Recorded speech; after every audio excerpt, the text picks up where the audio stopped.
చదివించినట్టున్నాను. ధర్మశాస్త్ర మూలమగు నీతిని నెరవేర్చువాడు దాని వలననే జీవించినని మోషే రాయిచున్నాడు. అయితే విశ్వాస మూలమగు నీతి ఎలాగో చెప్పుచున్నది. కనీసం 2వ వచనం చదువు. వారు దేవుని యందు ఆసక్తి గలవారని వారిని గురించి సాక్ష్యం ఇచ్చుచున్నాను. ఆయనను వారి ఆసక్తి జ్ఞానానుసారమైనది కాదు. అక్కడ నుంచి చూడండి. ఎలయనగా వారు దేవుని నీతిని నెరుగక తమ స్వనీతిని స్థాపింప బోనుకొనుచు దేవుని నీతికి లోబడలేదు. దేవుని నీతి అంటే ఏంటో చెప్పనా, వినండి. దేవుని నీతి అనేది ఒక వ్యక్తి. దేవుని నీతి అనేది ఒక వ్యక్తి. దైవనీతి అనే వ్యక్తి ఎవరో తెలుసా? ప్రభు అయిన యేసుక్రీస్తు. ఆ క్రీస్తునందే దేవుని నీతి బహిర్గతమవుతుంది. బాగా వినాలి. బజార్లో పోయి మనం ఎవరినన్నా కదిలిస్తే బాగా వినండి. నేనే అర్థంగానే వ్యవహారం చెప్పను, క్లియర్గా మీకు అర్థమైద్ది. తమిళం కాదు, మలయాళం కాదు, నేను చెప్పేది తెలుగే. బయటికి పోయి ఎవరినన్నా అడిగితే, బ్రదర్ యేసు ప్రభువుని నమ్ముకో, ఆయన యందు విశ్వాసం ఉంచుట ద్వారా అది నీకు నీతిగా ఎంచబడిద్ది, పరలోక రాజ్య వారసుడు అవుతావు అని మనం అన్నాం అనుకో, నాకు ఎవరి నీతో అవసరం లేదండి. నేను స్వతసిద్ధంగా నేను నీతిమంతుడండి.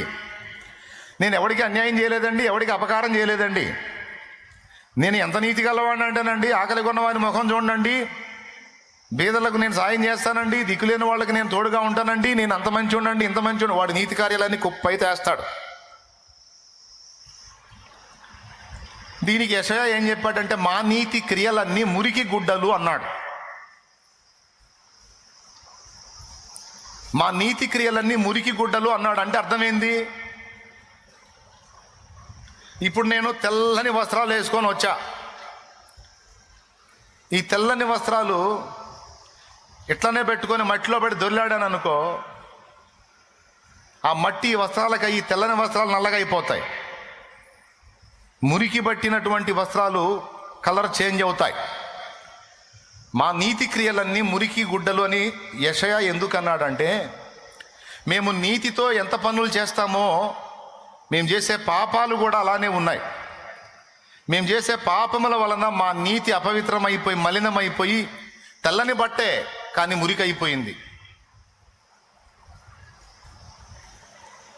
మురికి బట్టలకు విలువ ఉందా? స్తోత్రం చెప్పండి, గట్టిగా చెప్పాలి. నేను చెప్పింది చేస్తారా? ఒకసారి పక్కన వాళ్ళని పలకరించండి, చేతులు కలపండి.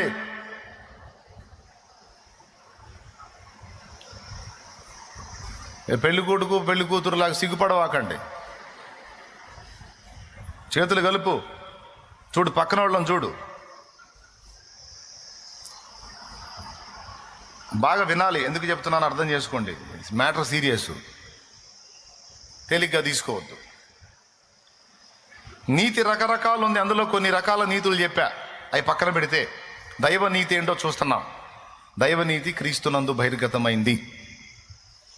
అబ్రహాము దేవుని నమ్మెను, అది అతనికి నీతిగా ఎంచబడెను అన్నాడు.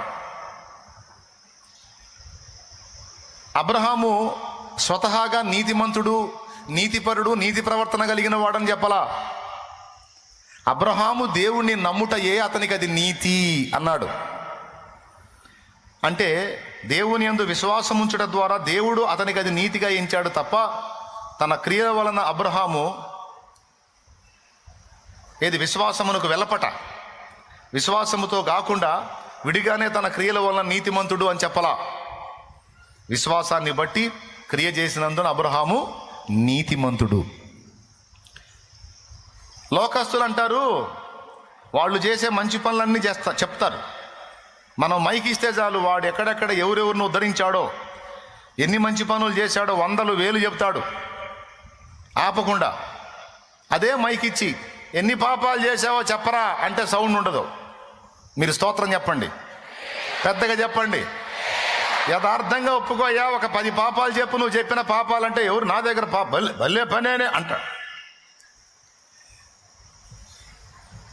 పాపం ఎవరు నేనా అంటాడు. మైకిచ్చి పాపాలు చెప్పరా అంటే చెప్పడు. నా దగ్గర ఏముందండి, అసలు నా దగ్గర ఏం లేదండి అంటాడు. అదే పెద్ద పాపం. మనము పాపము చేయలేదని చెప్పుకుని ఎడల దేవుని అబద్ధికునిగా చేసిన వారమగుదుము. యోహాను రాసిన పత్రిక మొదటి అధ్యాయము 7 వచనాలు ఇంటికి పోయి చదువు. ఇప్పుడు నగలు చూడు. స్తోత్రం. కానీ వాస్తవం మీరు చెప్పండి, మనం చేసేది అచ్చంగా మంచి పనులైనా దరిద్ర పనులు కూడా ఉంటాయా? అనా యథార్థంగా చెప్పుకోవాలా, తప్పైద్ది. లేకపోతే దరిద్ర పనులు కూడా ఉంటాయి అన్నోళ్ళు చేతులు ఎత్తండి. అది మీకు తెలుసు కాబట్టి రక్షణలోకి వచ్చారు మీరు. అంటే పరిశుద్ధమైన వస్త్రం లాంటి నీతి క్రియలు ఉన్నాయి, దానికి తగ్గట్టు పాపక్రియలు కూడా ఉన్నాయి. ఈ రెండు కలగా పొలగం అయిపోయి తెల్లని వస్త్రం మురికి బట్ట అయిపోయింది. అందుకన్నాడు, మా క్రియలు, మా నీతి క్రియలన్నీ మురికి గుడ్డలు అన్నాడు. వస్త్రాలే కానీ మురికి పట్టినాయి, వేసుకోవడానికి పనికొస్తాయా? పెయింటర్లు వేసుకుంటారు డ్రెస్సు, యూనిఫామ్. మామూలుగా మంచి బట్టలు కట్టుకొని వస్తాడు, ఆ కలర్ వేయటానికి వచ్చినప్పుడు తీస్తాడు ఇక కవర్లో నుంచి. నెలలు సంవత్సరాలు వాడి ఉంటాడు వాటిని. మొత్తం రకరకాల రంగులు ఆ బట్టలకు అయ్యి అదొక టైపు కనపడుతుంటుంది. అంతేకాదు, సహజంగా క్లాతు ఉండే మందానికి 2 మందం అయింది.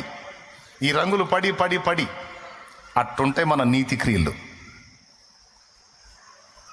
మా నీతి క్రియలన్నీ మురికి బట్టల వంటి వాయును, మురికి గుడ్డల వంటి వాయను, చల్లవు.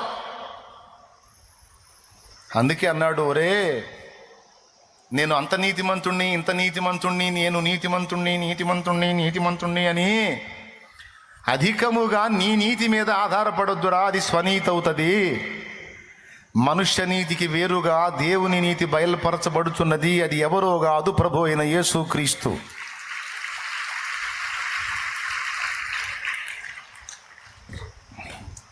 ఆయన యందు విశ్వాసముంచిన వాడిని నీతిమంతుడని జడ్జి చేస్తాడా దేవుడు.